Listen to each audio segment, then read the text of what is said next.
Hi, I'm Bill Sisson, the editor of Soundings and Soundings Trade Only, and welcome to the 2-Minute Mechanic.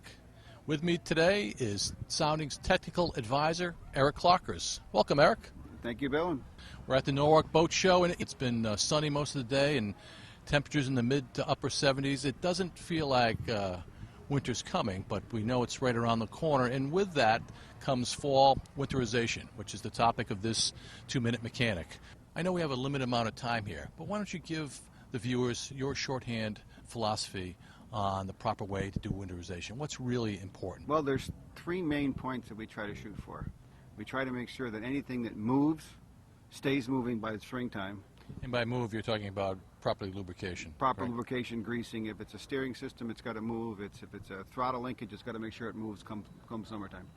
And anything that wants to freeze, we try to make so it doesn't freeze with either antifreeze or aerating the whole system. We try to make sure that anything that's related to the fuel system is treated all the way through to the engine. The most common thing I see is that the fuel system doesn't get treated properly. People will throw some stuff in their gas tank, run their motor for 5 or 10 minutes. There's absolutely no way that that fuel that's burned through the hoses, through the filters, up to the engine is consumed so that the treated fuel gets to the motor. Let's focus in a little bit more on fuel. With all the questions and concerns over ethanol and E10 these days, what in general is the proper way to treat a fuel system to ensure that come spring that boat will be in good shape? We have to make sure that it's a good stabilizer that's used in the fuel.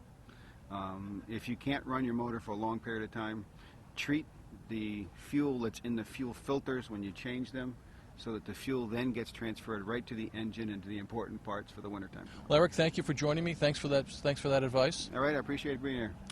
This is Bill Sisson for the 2-Minute Mechanic, and look for the next episode soon.